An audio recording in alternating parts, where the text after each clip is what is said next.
My name is Hannah Reed, and I was old when I learned something that quietly changed everything I thought I knew about my family. I lived in a small suburban town in Ohio, the kind of town where mornings felt slow and the streets were lined with tall trees that bent over with the weight of their own history. Each house looked similar from the outside, neat and modest, with porches that welcomed the sun in the mornings. But inside, the quiet that existed often carried unspoken truths, and I would soon come to understand one of the most important of them. I had lived in my family's house all my life. Welcome to my channel. If you're watching this on Facebook, don't forget to follow the page. And if you're watching on YouTube, make sure to subscribe to the channel. If you enjoyed the story, let me know in the comments below. You can also share your thoughts from the heart in the comments, so I can create more stories based on what you love. My parents were stable people, not loud, not harsh, just consistent in their routines. My mother was calm and patient, always organizing everything perfectly, while my father, quiet and deliberate, worked tirelessly but spoke little. My older sister, Emily, was 3 years older and lived in another city most of the time. She visited occasionally, and the house would suddenly feel different when she was around, softer toward her, quieter toward me. I had always been the responsible one. People called me reliable, dependable, the one who keeps everything running. I had grown accustomed to this identity, almost as if it had been written into my DNA. By the time I was 19, I had begun helping with bills and other responsibilities. By 20, I was paying extra expenses without being asked. By 21, I was silently carrying the weight of the household in small but constant ways. I told myself this was love. I told myself this was responsibility. Then, one Sunday afternoon, I found out that love and responsibility are not the same thing. My parents had gone to visit relatives, and I stayed behind, sorting through folders and paperwork. Bills, letters, insurance, tax documents. It was ordinary work, the kind I had done countless times before. But tucked inside a folder labeled estate documents was an envelope I had never seen before. I hesitated. I shouldn't have opened it. And yet, something quiet pulled me toward it. I slid the envelope out and unfolded the papers. And then I read, everything, the house, savings, insurance policies, was assigned to one name. Emily. I read it again, slowly, searching for my own name. It wasn't there. Nothing was divided. Nothing was shared. I wasn't listed anywhere. I did not cry. I did not scream. I did not throw anything. I sat down, stunned. Not out of anger, not out of surprise, but because I had just realized that all these years, my efforts had gone unseen, taken for granted. I closed the folder and placed it back exactly where I found it. My hands were steady. My chest was calm. But inside, everything felt hollow. That night, my parents returned. My mother spoke about the trip, my father about the traffic. Emily was not there. No one mentioned the envelope. No one asked me if I had questions. It was as if nothing had happened. And that's when I realized the truth. They did not plan to tell me. Weeks passed, and I did nothing. I did not confront. I did not protest. I did not argue. I simply stopped. I stopped paying extra bills. I stopped covering expenses that were never mine. I stopped carrying responsibilities that were not mine to carry. For the first time, I felt something I had never felt before. Peace. Then, exactly 1 month later, my phone buzzed while I was at work. It was a message from my mother. No greeting. No apology. No preface. Just 6 words. The mortgage is due. I stared at the message for a long time. I understood it immediately, fully. I was not missed. I was needed. There is a difference between being loved and being depended upon. I replied calmly. Just 1 sentence. Honest, measured, deliberate. Before pressing send, I took a deep breath and felt something I had never felt before. I was finally choosing myself. The days after that message were quiet. Too quiet for the years I had spent carrying responsibilities that were not mine. At first, the silence felt strange. I expected confrontation, anger, guilt. None of it came. Instead, there was space for me to breathe, to think, to finally understand my own limits. I spent the mornings walking through the neighborhood, noticing details I had never seen before. The way the sunlight hit the sidewalk, how children ran past with their bicycles, how neighbors waved without expecting anything in return. It was a small world, but it felt entirely mine for the first time. At work, I focused differently. I could not take any more extra shifts to cover family expenses. I could not cover someone else's mistakes anymore. And when my boss asked me if everything was all right, I simply nodded. Everything was fine. Everything was finally fine. Home was different too. The house had become quieter, yes, but it was not empty. My parents were learning to manage without me stepping in. They still made mistakes, small ones, but I realized that their independence did not diminish the love they had for me. It simply meant they were learning, as I was learning, that life required balance. Emily called one afternoon. I had not expected to hear from her so soon. She sounded cautious on the phone. "Mom says things are tense at home." "I don't know what happened," she said. "I stopped covering expenses that were never mine," I replied simply. A long pause followed. Then she spoke again. "I didn't realize how much you did," she admitted. I never knew. Her words were not meant to comfort me. They were just honesty, and I accepted them without judgment. For the first time, my relationship with her was simple. There were no hidden roles, no unspoken debts. We were just sisters, talking as equals. Weeks went by. I focused on building my own life. I applied for a full-time position at the community center where I had been working part-time. I started saving money, paying my own bills, and planning small steps for a life that truly belonged to me. One evening, I came home to find my mother in the living room, holding a cup of tea. She looked at me quietly. "You've changed," she said. "So have you," I replied. She did not disagree. That was enough. The change in the house was subtle. Conversations were calmer, clearer. Responsibilities shifted naturally. My parents learned to manage their own bills, their own schedules. I learned that stepping back did not mean abandoning them. It meant setting boundaries. Emily visited again a few weeks later. She stayed for dinner this time. We did not discuss the will. We did not discuss the mortgage or the money. We talked about life, work, small frustrations, small joys. It was the first real conversation we had in years. That night, after she left, I sat alone in my apartment, unpacking small boxes. Each item felt like a piece of my independence. A piece of a future I could finally shape without anyone dictating the terms. I realized something important. The people you love will not always understand your choices immediately. They may be slow, resistant, or even upset. But standing firm in your decisions, staying calm, and choosing yourself first is not selfish. It is necessary. As I placed the last box on the shelf, I felt a weight lift off my shoulders. Years of invisible labor, years of responsibility that was never truly mine, all of it was behind me. I was free to focus on my own life, my own dreams, my own pace. And in that freedom, I found something unexpected: respect.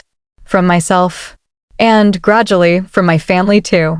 For the first time, I knew what it meant to truly take care of myself without feeling guilty. I knew that love did not always mean sacrifice. Sometimes, love meant recognizing your own worth, setting limits, and being patient with others as they learn to do the same. The next morning, I woke up earlier than usual. The apartment was quiet, sunlight spilling across the small kitchen table, warming the plain wood that I had polished the day before. I poured myself a cup of coffee, the rich aroma filling the space around me. I had never noticed the quiet mornings before, always rushing to help someone else, always moving faster than I wanted to. Now, I had the time to notice, to breathe, to simply exist. I checked my calendar. Meetings, paperwork, training sessions at work. Each item on the list felt manageable. Not because I was suddenly more capable than before, but because now I had boundaries. Now, the weight I carried was only mine. I felt a strange combination of relief and pride. Relief that the invisible labor I had done for years was no longer consuming my life. Pride that I had finally chosen myself. At work, my colleagues noticed the change. I was calmer, more focused. My interactions were deliberate, patient, and professional. I did not need to explain my boundaries to anyone, yet people adjusted naturally. There was respect now, not because I demanded it, but because I had stopped overextending myself and allowed others to notice my limits. One afternoon, Emily visited again. This time, we walked through the small park near my apartment, the sun warm on our shoulders. She asked me about work, my routines, the small things I enjoyed. We talked like sisters should, without resentment, without history weighing on each sentence. I realized that family relationships could evolve if people were given space and clarity. Returning home, I focused on building a routine that reflected my own priorities. I organized my space carefully. Bills, appointments, meals, even small moments for myself, everything had its place. I started cooking meals I enjoyed, listening to music I liked, writing down thoughts that had no one to hear them but me. Each small act reinforced my independence. Each choice felt deliberate and meaningful. Weeks passed. My parents called more often, not to demand help, but to update me. Their calls felt genuine, patient, and considerate. My mother learned how to manage some of the household finances herself. My father made small changes to handle tasks he had relied on me for. Slowly, the family dynamic shifted. Respect emerged not from instruction or confrontation, but from the natural adjustments of people learning to act without dependency. At work, I began training for a promotion that had been out of reach before. I organized workshops, managed schedules, and completed projects that highlighted my abilities without overextending myself. I felt capable in ways I had never recognized before. Choosing myself did not just give me peace, it gave me confidence. One evening, I received a small letter in the mail, a notice confirming my full-time position with benefits, official and binding. I held it carefully in my hands. The paper seemed heavier than it was. It carried the weight of independence, of opportunity, and of recognition that I was finally living life on my terms. Later that night, I sat in the quiet of my apartment, reviewing the events of the past months. I reflected on the choices I had made, the boundaries I had set, and the clarity I had gained. It was not easy. It had required courage and patience. But every moment of discomfort had been worth the peace that followed. As I prepared for bed, I noticed my reflection in the mirror. I did not see the girl who silently bore everyone else's burdens. I saw someone who had claimed her life, who had taken responsibility for herself first, and whose decisions were finally her own. And in that reflection, I understood something essential. Self-respect is not just a feeling. It is a practice. It is choosing yourself, day after day, with calm determination, without apology, without drama. It is steady, quiet, and firm. And it is something no one can take from you if you do not allow it. In the weeks that followed, life settled into a rhythm I had never known before.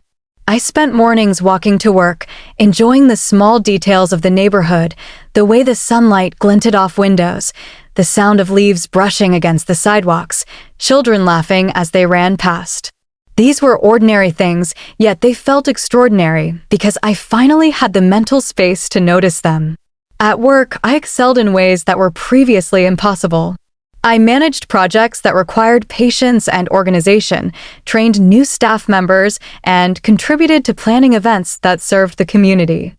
Each success reinforced the confidence I had been building quietly within myself. Choosing myself had given me clarity, and clarity allowed me to perform with focus, purpose, and calm. Emily visited several times during these months. Each visit was quieter than the last, more intentional. She respected my space. We shared small moments, coffee in the morning, long walks, conversations about life that had nothing to do with finances, inheritance, or responsibilities.